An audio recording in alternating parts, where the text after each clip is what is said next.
횃불 공동체 성도 여러분, 한 주 동안 잘 지내셨죠? 오늘은 성경 공부 창세기 계속 이어서 하는데요. 45장 말씀을 가지고 같이 은혜를 나누도록 하겠습니다. 아, 지난 시간에 우리가 요셉과 이제 형제들이 만나는 장면에 대해서 이야기를 했고요. 계속해서 우리가 유사한 주제이긴 한데 참된 용서, 참된 화해 이 부분을 공부하고 있습니다. 계속해서 우리가 요셉의 삶을 통해서는 많은 것을 우리가 이제 보게 되는데요.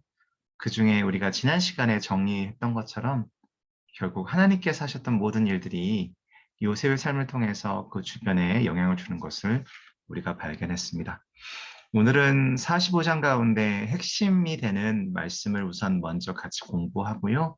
그 다음에 거기서부터 우리가 요셉이 용서하는 장면을 통해서 어떻게 용서를 해야 되는지 살펴보고 교훈을 얻도록 하겠습니다. 45장의 핵심 말씀은 바로 7절과 8절 말씀에 있습니다. 하나님이 놀라운 방법으로 지금 요셉이 자기에게 온 형제들에게 이야기를 합니다. 이제 2절에서 이야기를 했죠. 자기 자신이 누구인지를 설명하는 장면이 이제 3절부터 등장하는데요. 2절에는 요셉이 형들을 보고 너무나도 여러 가지 감정이 교차하면서 정말 대성통곡을 한 것으로 보여집니다. 그래서 바로의 공전까지 들렸다는 얘기를 하는데요. 그 요셉이 형들에게 얘기합니다.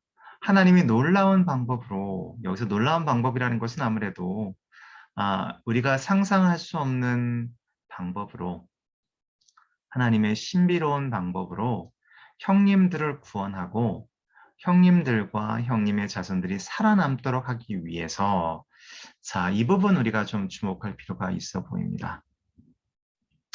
살아남도록 하기 위해서 지금 얘기하는 겁니다. 나를 형님들보다 먼저 보내셨습니다. 자, 여기서 우리가 한 가지 발견할 수 있는 것은 나를 형님들보다 먼저 보냈다.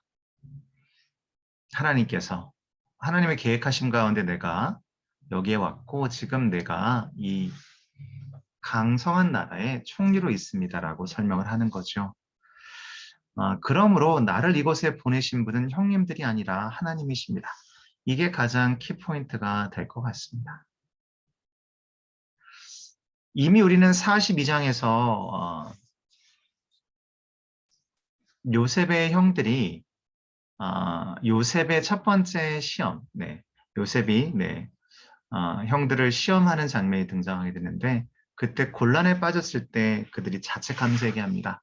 우리가 그때 우리에게 살려달라고 외쳤던 동생인 요셉을 우리가 노예로 팔아버려서 우리에게 그런 일이 생겼다라고 자책하는 장면이 나오게 되고요. 또 그 이후에도 비슷한 대목들 우리가 발견하게 되죠. 그것을 들었던 지금 이집트인의 행세를 함으로써 형제들이 자기네들의 모국어로 대화하는 것을 다 들었던 요셉이 그 얘기를 듣고 자책하는 형들을 지금 달래면서 하는 얘기입니다. 나를 이곳에 보내신 분은 형님들이 아니다. 하나님이십니다. 하나님이 나를 바로의 고문관으로 삼으시고 또 그의 모든 고난을 나에게 맡겨온 지트를 다스리는 총리가 되게 하셨습니다. 라고 이야기합니다.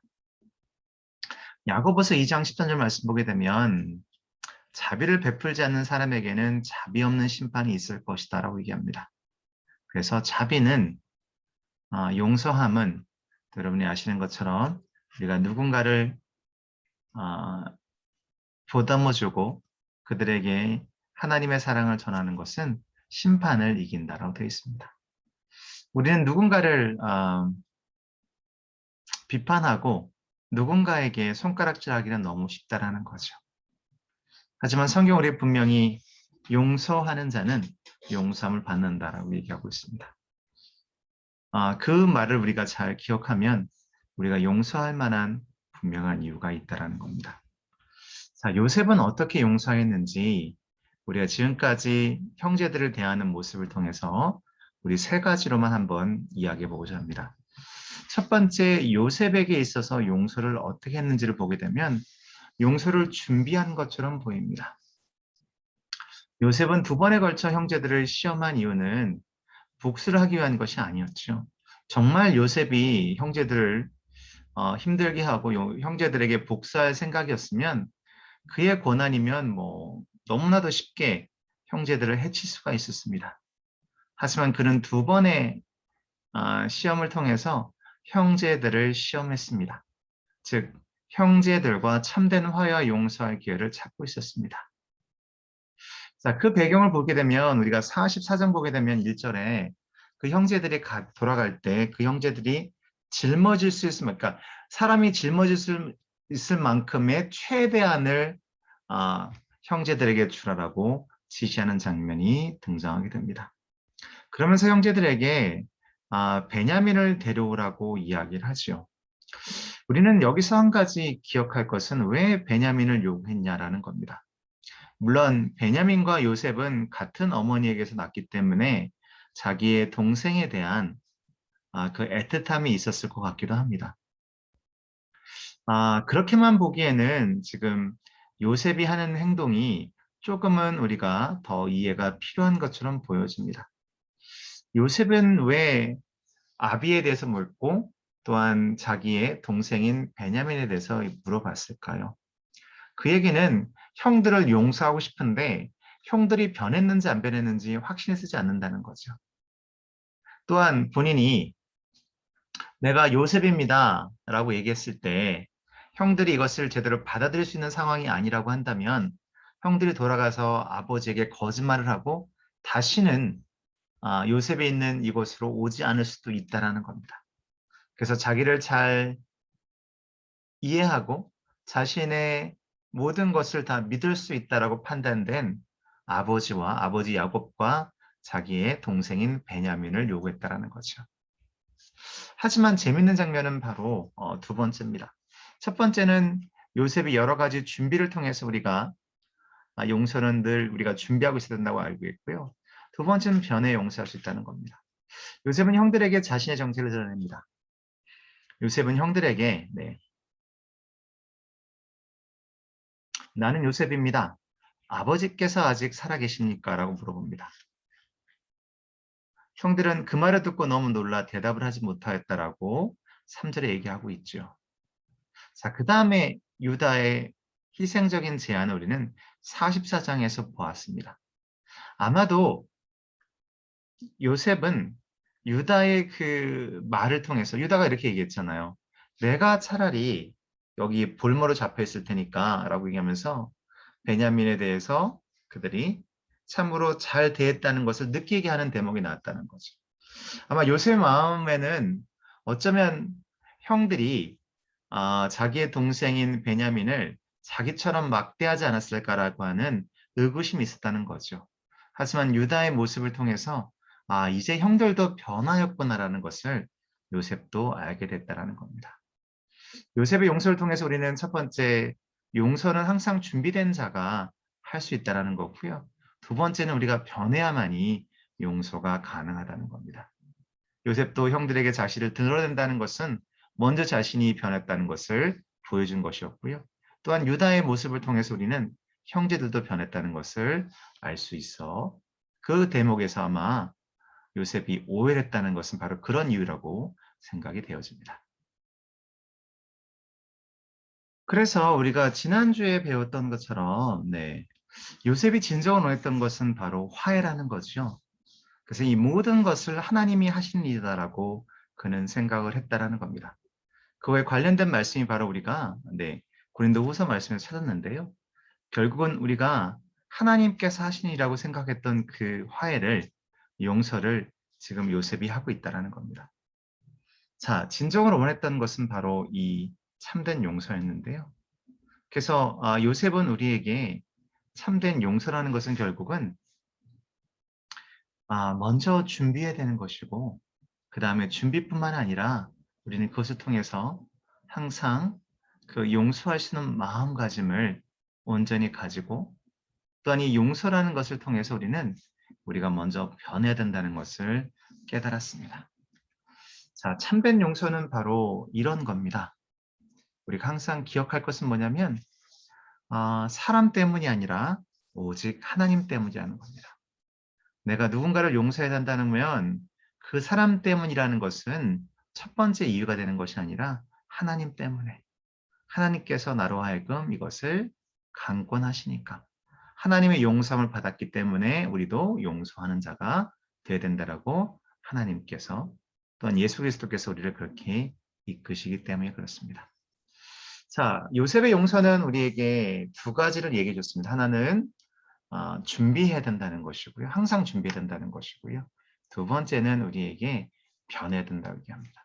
그럼 참된 용서에 필요한 세 가지를 한번 간단하게 설명하도록 하겠습니다. 요셉을 통해서 우리가 발견하게 되는 건데요. 우선 준비가 필요합니다.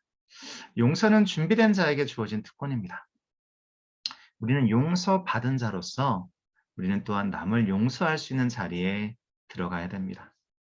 우리가 늘 신앙 고백처럼 외우는 주기도문도 보게 되면 우리에게 죄 지은 자를 용서한 것처럼 우리의 죄를 용서하여 주옵소서라고 얘기하는 것처럼 결국은 우리는 용서받은 자이기 때문에 그것도 우리가 어떠한 일을 해서 용서받은 것이 아니라 하나님께서 그리스도를 통해서 우리에게 용서함을 주셨기 때문에 그 용서함을 통해서 우리는 또한 남들을 용서해야 되는 겁니다.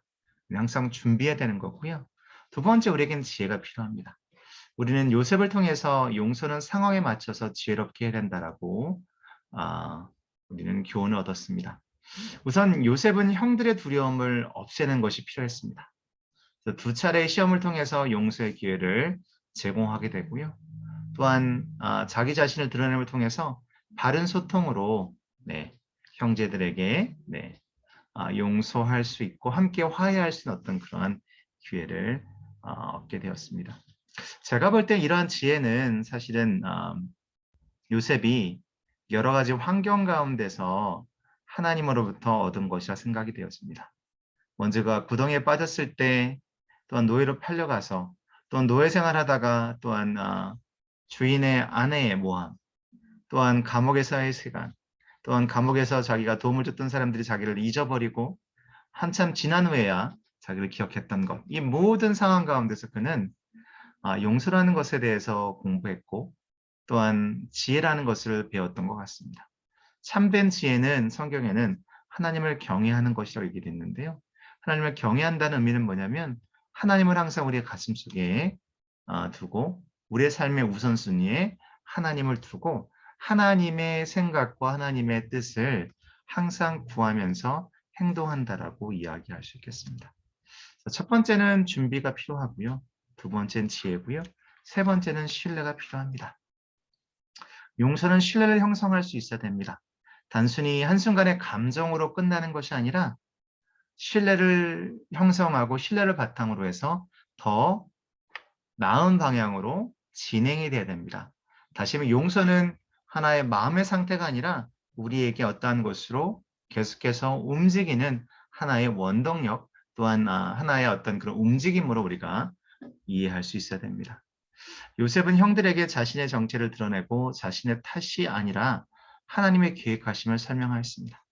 형들의 탓이 아닙니다. 먼저 저를 보내셨습니다. 얘기하면서 저를 보낸 분들은 형님들이 아니라 하나님이라고 얘기합니다.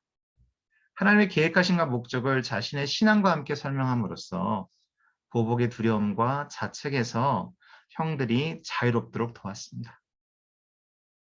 이러한 그의 진실된 마음이 신뢰를 쌓게 됐고 그래서 형들은 다시 돌아가서 아버지에게 사실대로 이야기를 하고 아버지에게 용서도 구했겠죠. 아버지와 그 온 가족을 다 지금 요셉이 있는 곳으로 옮겨오도록 했다는 겁니다. 이러한 신뢰가 없었다면 그들이 과연 요셉을 믿고 요셉이 있는 곳으로 왔을까요?